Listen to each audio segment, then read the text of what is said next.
Hello. Usually when I make videos about plugins or samples or things of that sort, it's because while messing with it, I kind of say, whoa, I didn't expect that. I should make sure other people know about it. Well, as I'm making this on Acustica Audio's website, they make some great stuff. There's a free plugin, which is more of the reason why I'm making this video. It is a saturation plugin that they just put up yesterday on Halloween, and link is in the description. You do have to jump through a couple hoops, but hey, it's free, whatever. It is a unique saturator. I've never really seen a saturation plugin quite like this, so I thought I would show what it does. A big reason why also is the song I'm going to use to demonstrate this.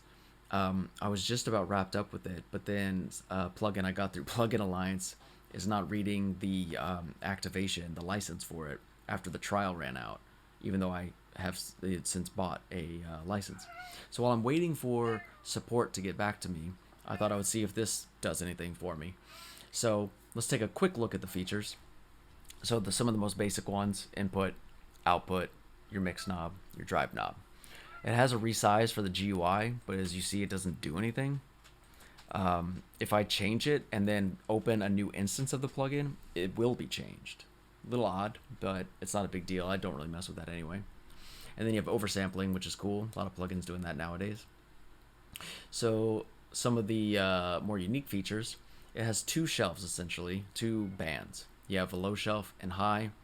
You can see the low goes from 90 to 970.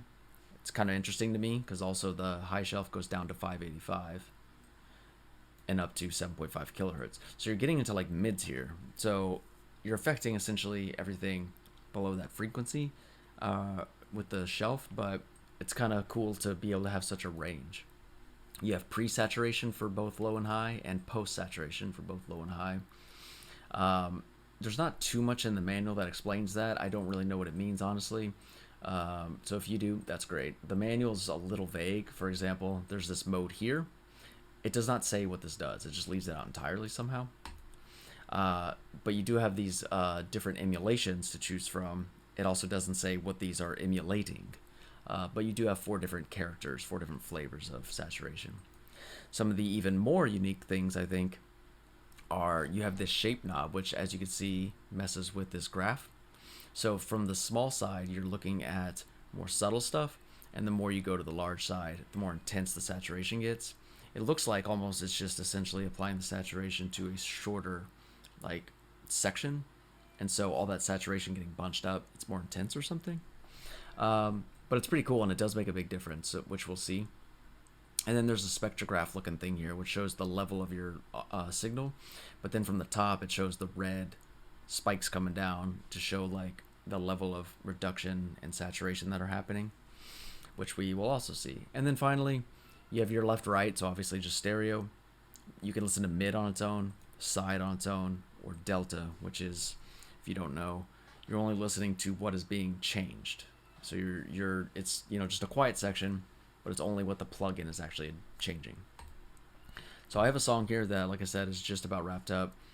I'm going to just mess with this and not talk anymore. Once I get it to some places that I think sound good, I will then, of course, A/B it for you. And if you don't know Reaper, that's just this check mark going in and out. And so let's just see what kind of sounds this makes. Here we go.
So a few things. There are some subtle differences when you mess with this, and the shape does make a big difference. The other thing is I'm not hearing necessarily what the pre is doing, and you saw when I brought the post up and down, you're really hearing the difference. But man, what a difference it's really making when I do some of those other settings. Let me play it back again. I'm gonna mess with the shelves a little more and see how they might sound as I mess with them from one end to the other.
Yeah, that's good. If they charge $50 for this, you wouldn't even bat an eye. It's free. Go get it in the description. That's pretty amazing. I almost wish I hadn't bought the last Saturator plugin. I did, but it was on sale. So hey, I'll figure out a way to use them both. Whatever.